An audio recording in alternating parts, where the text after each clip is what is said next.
Judge not. Judge not. As I walk down the street and I see a group of 10 teenagers laughing, having fun, talking, and they actually were having an intellectual conversation. They were actually having a conversation about their future and how things look for their future. It wasn't real deep and intricate. They were just talking about, what they wanted to do. They like whether it was jobs or run business or go to school. So I walked behind them and they looked back and they spoke. And, they gave me a sign of respect, how you doing? And, I talked to them, I said, people wouldn't even believe that you guys had these conversations. And they said, yeah, people judge us because of, what other kids our age do or what they see on TV or the internet. And I told them, I said, you guys keep having this conversation. If you guys stay focused as a group, be accountable for each other, help each other. But I said, anything that's going on in your generation, it's not your fault. And they were like, what? And I said, it's not your fault.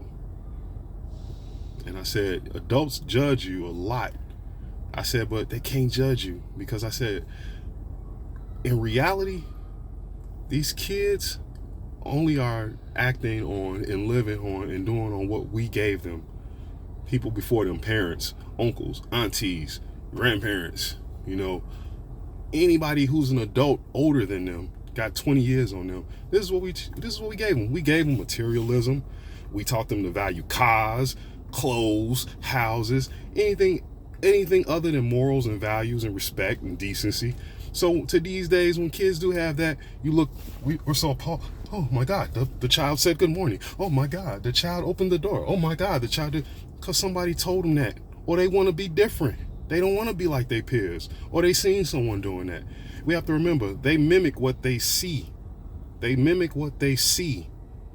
Anybody who's a parent, we all know. We can tell our kid a bunch of things. But let a coach tell them something. They take heed to it. They take heed to it. You know why? Because a lot of times the coach is showing them what he's saying. Or he can show them or give them a picture in their mind. But at the end of the day, these kids didn't allow the education system to fail them. Adults were in charge of that. At the end of the day, summer jobs, activities, organizations, things for them to do where they won't be idle-minded, adults are in charge of that. Not having better books in schools, putting them in different schools where it's violent, not standing on top of issues that are important to them that make them fearful or scared or have anxiety. Those are adult issues. We're in charge of that. But instead, we show them that things are more valuable than them. We show them that a phone is more valuable than them, and then we get mad when they're on their phone.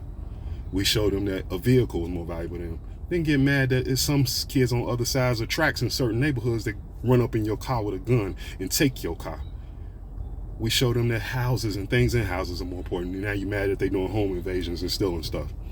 We show them that designer things are more important than anything in life. And we mad because they loot and break into stores and steal this stuff. It's like we give them what they have. We give them what they have to live off of. And we brag and we boast and everything's about money before everything. But when we want them to go to God, we want them to value another person if they bump into another person. A lot of adults show them what they're doing now is okay because they don't step in and make them accountable. See, there's a lot of things when it comes to kids, especially when they're little, these teenagers. If I was walking down the street just now with 3 16-year-olds and 2 15-year-olds, you take 6 and 5 of those years away, they're only 10 years old. So from 0 to 10, somebody was in charge of molding and showing and giving them what they need to be individuals now at this age and approach young adulthood. But if they never got it, they're going to go off what they got. They're going to go off what they see. They're going to go off what they've seen. So don't expect them to respect you if you ain't showed them and taught them to value respect. Don't expect them to respect you and appreciate things that they should be appreciating if you haven't told them the value of it. Expect them to be what you've given them. Expect them to be what you've given them. So when they're breaking into houses, when they're stealing cars, when they knocking you over on the street, when they bump you and don't say anything, have you taught them the importance of that? When you see that happen, do you stop them and teach them the importance of that?